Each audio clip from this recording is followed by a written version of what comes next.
Parabéns pela pergunta. Há algum tempo já venho falando que não devemos entrar em pânico, devemos evitar a histeria, porque um problema econômico agrava a questão do coronavírus também. Hoje à tarde, o chefe da Casa Civil, o general Braga Neto, já tem reuniões com alguns secretários para exatamente começarmos a uniformizar procedimentos. Teve um estado do Brasil que só faltou o governador declarar a independência do mesmo, com medidas como fechando rodovias, fechando aeroportos, que inclusive não é de competência dele. Então vamos uniformizar isso, porque a economia não pode parar. Mais ainda, como disse o secretário, o ministro da Saúde agora há pouco, produtos são produzidos para combater a questão do coronavírus, que tem que ser transportados, ou de meios aéreos ou por via terrestre. Não pode cada governador tomar a decisão que ele ache o melhor. Então, isso está sendo coordenado, o gabinete para essa coordenação já existe e fará aí uma reunião agora à tarde com o secretário. No mais, sempre estive aberto aos governadores. A política não pode estar colocada acima de uma questão emergencial como essa que temos pela frente no momento. Pode falar. Bom, nós hoje apresentamos um resumo das medidas que nós já implementamos e que estão em fase de implementação. O nosso diálogo com o setor produtivo começou até antes do Carnaval. Inicialmente, a resposta das associações, dos grandes empresários, é que o risco era muito baixo e depois, com o desenrolar da crise, nós percebemos, assim como todo o resto do mundo, que vários setores começavam a ser afetados em escala. A partir daí, conversamos com mais de 200 entidades do setor produtivo, chegamos e elencamos com eles 32 medidas, 32 ações em 5 dimensões: dar fôlego ao fluxo de caixa das empresas, manter a oferta de bens e serviços que não pode ser paralisado. Às vezes alguns setores que parecem que não são essenciais, como por exemplo, o setor de plásticos. Ora, se não chegar plástico na indústria de macarrão, o macarrão não é embalado e não chega nas prateleiras do supermercado. A indústria química, que se não produzir determinados ingredientes para o álcool gel, por exemplo, o álcool gel não chega para as famílias brasileiras. A partir daí, começamos também com planos de contingência, conversando com vários setores, para que esses produtos não faltassem, e continuamos implementando.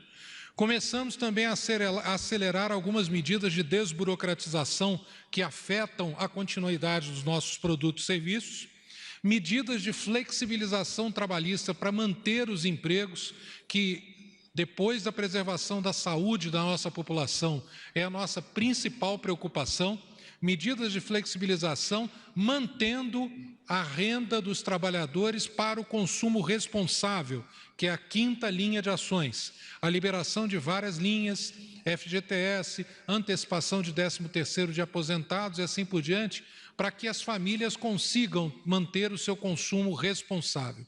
Essas 5 linhas, 29 das medidas já estão em fase adiantada de implementação ou já foram implementadas, mas isso é algo vivo. Na medida em que nós tenhamos mais informações e saibamos o que acontece com a economia, nós implementaremos mais medidas, sempre em comunicação com a sociedade brasileira. Agora, o importante é que o povo brasileiro tenha a serenidade e o senso de urgência para proteger a saúde, mas, ao mesmo tempo, manter as nossas atividades econômicas básicas em funcionamento.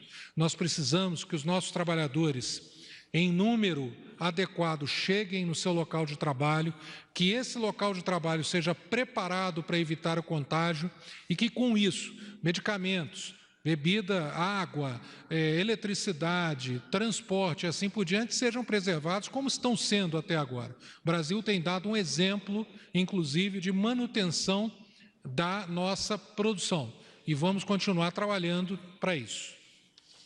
O ministro da Economia, o senhor Paulo Guedes, vem falando constantemente que não faltarão recursos para manter, no máximo, os empregos, bem como para a saúde no combate ao coronavírus.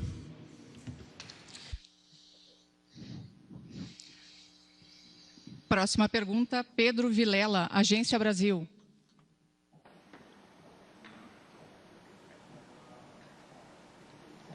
Não está. Guilherme Mazui, do G1. A Délis vai fazer. Ok, Délis Ortiz, no lugar do Guilherme Mazui. Obrigado. Presidente, eu vou repetir uma declaração feita pelo ministro da Saúde agora há pouco na conferência, para poder fazer minha pergunta. Nós temos alguns pontos fortes, nós temos um sistema de saúde presente, nós conseguimos amenizar o atendimento, nós temos um tempo para ganhar. Nós temos aí 30 dias para que a gente resista razoavelmente bem, com muitos casos, dependendo da dinâmica da sociedade, mas claramente em final de abril, nosso sistema entra em colapso. O que é um colapso? Às vezes as pessoas confundem colapso com sistemas caóticos, sistemas críticos, onde você vê aquelas cenas, pessoas nas macas. Aí o senhor fala que o colapso, que precisa ter um plano, ter ordem judicial, etc. Eu pergunto, no entendimento do governo, o que é esse colapso, até onde se estende e o que realmente vai acontecer à medida em que o senhor não concorda com essas medidas de restrições tomadas pelos governadores, mas que outros países têm conseguido conter o avanço do coronavírus através dessas medidas restritivas, como a China, por exemplo. Vamos lá. Primeiro eu estava explicando para eles o que é colapso. Tem gente que não sabe, usa a palavra colapso. Teve gente que falou para mim, mas o SUS não é sempre um colapso? Gente que diminui o sistema de saúde. Não, não é não. O sistema com tumulto, o sistema com emergências superlotadas, eles têm no mundo inteiro e são pontos de problema da dinâmica da sociedade. Nós temos um sistema forte, nós temos um sistema com capilaridade nacional, nós temos 46 mil equipes de saúde da família, que cada uma cobre 3 mil pessoas, só ali nós temos quase 170 milhões de pessoas atendidas. Nós temos muitas forças. Se nós não fizéssemos nada, se nós não aumentássemos a nossa capacidade instalada, se nós ficássemos parados, olhando, nós teríamos um mega problema, porque esse sistema, do jeito que ele vem, sem fazer nada, você colhe um colapso. O nosso sistema ainda aguentaria, mesmo com a capacidade instalada normal, por volta de 30 dias. A Itália, que tem um sistema de primeiro mundo, muito bom, muito organizado, mas pela característica de ter uma população extremamente idosa, o tempo que ela suportou foi muito baixo. Nós temos alguns estados que nos preocupam mais. O Rio Grande do Sul é o nosso estado com a maior faixa etária.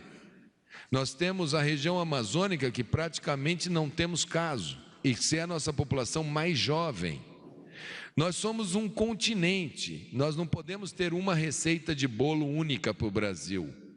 Nós vamos olhar, às vezes você para um pouco uma região, solta um pouco, abre aqui. O que não pode é fazer isso descoordenado, porque colapso ele pode acontecer não só por causa da saúde. Eu vi algumas medidas de governadores fechando estradas, como se o estado vizinho fosse o problema, que de repente paralisou a produção de oxigênio da fábrica que eu tenho, que vai ser o item que eu mais vou ter que garantir para poder prolongar o sistema. Então, nesse sentido, se não fizermos nada, continuarmos a 100 km por hora, toda a nossa sociedade a vapor, todo mundo fazendo as coisas desnecessárias ou não essenciais nesse momento, nós teremos um grande problema. O difícil é, e nós estamos fazendo isso, o que é essencial? Essencial é alimento. Se fechar tudo, como é que as pessoas vão se alimentar?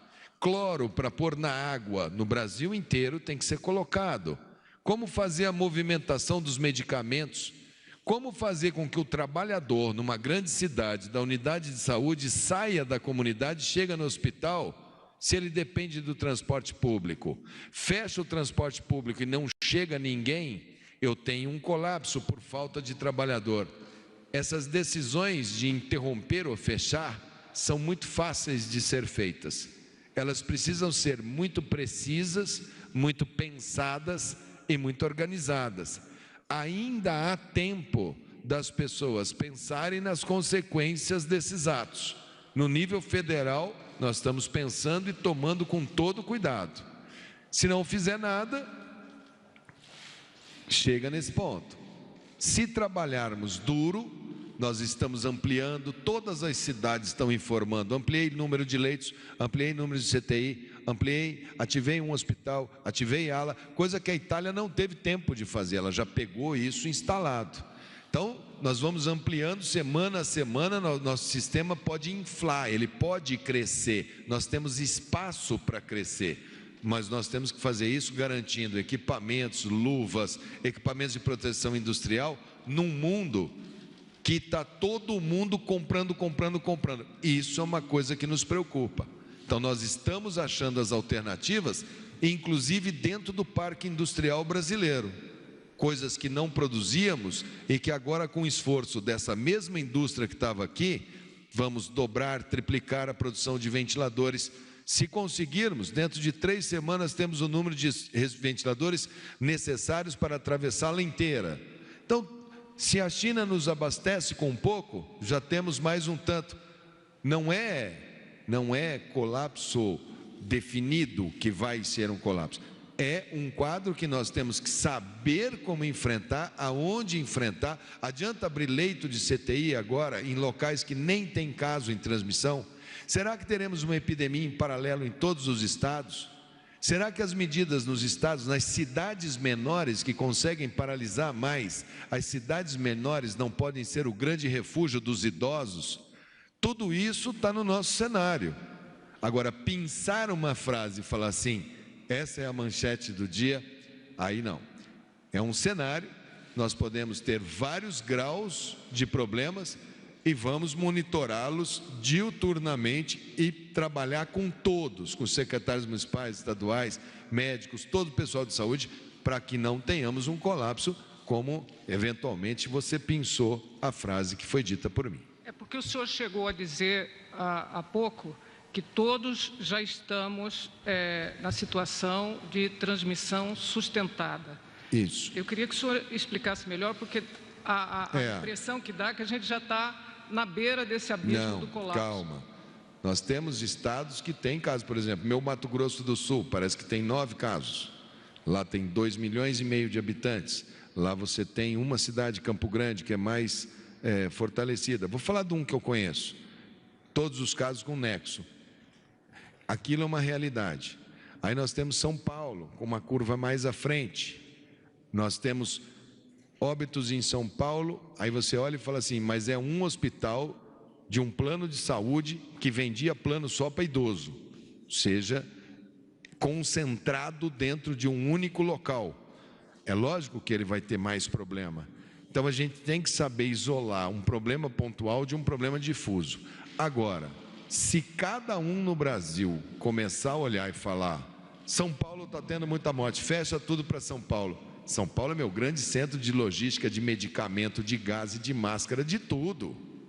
Eu não tenho como chegar e falar assim, vamos tocar isso em vários estados, sem contar com a integridade. Então eu acho que está na hora dos brasileiros entenderem o seguinte, nós brasileiros estamos todos dentro do mesmo barco. A fronteira interestadual é uma mera convenção que nós fizemos. Nós vamos ter que nos atender mutuamente. Se para que isso seja explicitado, eu tenho que dizer que temos transmissão sustentada no Brasil, eu vou dizer, para que eles entendam que não é regional. A regionalidade para nós é um mero desenho administrativo para que a gente possa conduzir esse país dentro de uma lógica agora de unidade nacional e não dentro de uma lógica fragmentada que pode interromper cadeias de abastecimento que nos são muito preciosas. Obrigada. Bom, esta foi a última pergunta. Está encerrada esta coletiva de imprensa.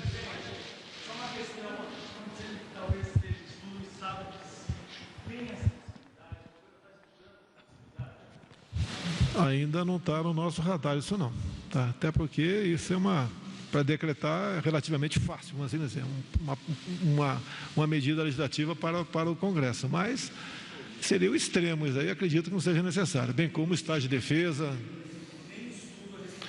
Não, isso aí você não tem dificuldade de implementar isso, em poucas horas você decide uma situação como essa, mas eu acho que daí estaríamos avançando, dando uma sinalização de pânico para a população. Nós queremos sinalizar a verdade para a população. Eu acho que isso, desculpa, obrigado pela pergunta, mas por enquanto é descartado até estudar essa circunstância. Presidente, eu posso só complementar uma questão? Eu acho que esse final de semana, esse sábado e esse domingo, vai ser um grande teste de maturidade da população, um grande teste de entendimento das mensagens. O final de semana cheio de praia, como a gente viu outro dia, e vamos ver esse final de semana. Eu acho que as pessoas estão gradativamente, as pessoas estão entendendo e as pessoas estão colaborando. Vamos ver se essa colaboração se cristaliza bem e vamos com muita calma, muita calma.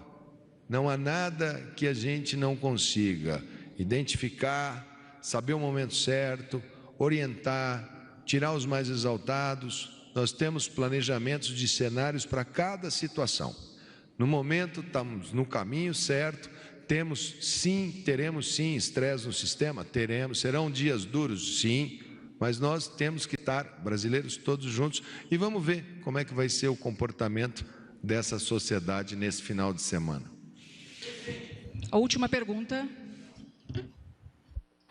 Presidente, boa tarde. Felipe Frazão, do Jornal Estadão. Há uma grande preocupação com relação ao estado de saúde do senhor. O senhor disse que pode se submeter, se houver necessidade, a um terceiro exame, disse que já fez 2. A pergunta é, por que o senhor, em nome da transparência, não divulga o resultado dos exames do senhor? O senhor poderia fazer isso? Eu sou uma pessoa especial pela função que eu ocupo, obviamente, tá? Mas fiz 2 exames, minha família fez também e deu negativo. Se o médico da presidência, ou até o ministro da Saúde, a qual eu sou subordinado por essa questão, achar que eu devo fazer um novo, sem problema nenhum. Várias pessoas do meu lado foram dado positivo. Tá certo? Obrigado pela sua preocupação, é só que você tem amor e carinho por mim. Fico muito feliz aí. Por isso que eu gostaria de perguntar se o senhor vai divulgar o resultado. Olha, os exames do paciente são do paciente. O seu exame, o seu prontuário, os exames que você faz são da sua intimidade. A gente não faz divulgação do exame, nem seu, nem meu, nem de ninguém. O presidente tem um médico assistente. Esse médico assistente é o médico pessoal da presidência. Ele tem como missão zelar pela saúde do presidente. A ele é dado o time e a maneira de monitorar. Se ele entender que o presidente precisa fazer um teste, ele faz. Se der positivo, como há uma possibilidade de você, minha, enfim, nós todos estamos nesse negócio, o que faz? Vai, comunica, estamos em casa. Por quê? Vai ter que fazer isolamento, vai ter que ficar em casa, como qualquer um, como eu posso ter que ficar, você, qualquer um. Não é nenhum fim do mundo isso daí. Uma coisa normal. Hoje eu conversei com o general Helena. Ele está tão bom que ele me deu meia hora de orientações. Está tranquilo. Vocês fiquem tranquilos, porque 90%, 85%, eu acho que o Brasil, como é um país jovem, eu espero que os jovens brasileiros constituam uma grande massa de resistência, mas a gente trabalha com 85% de pessoas que atravessam ou sem sintoma ou com sintomas mínimos. Se o presidente tiver já pego e ter um daqueles que foi portador assintomático, que já tem anticorpo, vocês vão ficar até o final desse negócio perguntando se ele não vai fazer um exame todo dia que ele tiver. E se ele já tiver anticorpo? Nós só vamos saber no final. Eu só serei, por exemplo, lá. Eu estou o dia inteiro trabalhando, viajo, pego. Minha mulher é médica, trabalha em hospital, no hospital de referência de Brasília. Se eu todo dia de manhã fizer um teste para saber como é que eu estou, então eu só faço no momento em que eu tiver algum sintoma. Porque senão eu vou ficar de meia hora falando que eu encontrei a minha mulher hoje de novo, né? Então, cada caso é um caso. O paciente ou o presidente, você quer pegar o presidente e chamar de paciente. Não pode. Ele é Jair Messias Bolsonaro, presidente do Brasil. Tem um médico assistente que pede os exames dentro das necessidades. Se tiver positivo ou negativo, cabe a ele, presidente, ou ao médico assistente comunicar, ok? Eu acho que isso daí é muito bom, a sua pergunta, porque há uma invasão, não digo nem do presidente, que o presidente se submete muito bem a essa questão e é muito frágil, mas tem gente procurando saber, parece uma coisa patológica, assim, meio mórbida. Tem gente entrando dentro de sistemas de computador, de laboratórios, para saber nome de pessoas públicas que eventualmente tenham feito exame, gente. Isso tem que ter limite. Tem hacker entrando lá dentro para saber se a artista tal, se o apresentador de novela, se o cara da novela tal, porque isso rende notícia, né? Não pode ser assim. Calma. Oi? Não, isso a gente tem informação, porque como os sistemas estão tendo muito acesso, para a página do Ministério da Saúde entra lá, a página da vigilância, eles querem saber tanto, a curiosidade é tanta, que uma página que é calculada para ter, sei lá, 100 mil acessos, ontem teve 37 milhões. A gente teve que jogar o sistema para a nuvem, porque não tem nem servidor para isso. Então, calma pela notícia. As notícias vão acontecendo gradativamente. Isso chegará a um ponto, não.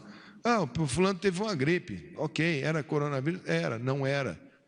E 85%, ou seja, de cada 100, 85 pessoas, ou não vão ter nada, ou terão um sintoma muito leve e atravessarão.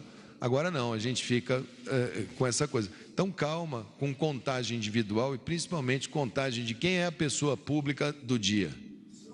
Está encerrada essa coletiva. Obrigada a todos. Depois da facada não vai ser uma gripezinha que vai me derrubar, não, tá ok? Se o médico, o Ministério da Saúde, me recomendar um novo exame, eu farei. Caso contrário, me comportarei como qualquer um de vocês aqui presente.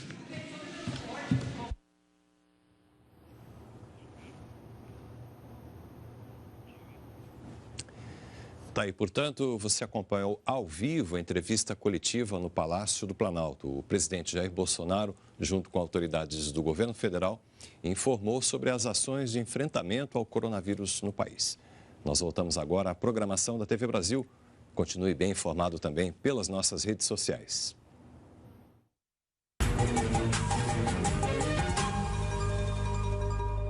Olá, em que posso ajudar? Se liga! Se liga! Se liga! Mais uma vez! Se liga! Se liga! Se liga! Prestem atenção e agora eu vou falar. Tem um montão de amiguinhos voltando. Sô, por que não disseram antes? Peixonauta, Bela Criativa, Além da Lenda, Júlio Verne e Mítica, o livro dos heróis. Muito legal nossa conversa, mas é hora de seguir viagem. Se liga, na TV Brasil Animada.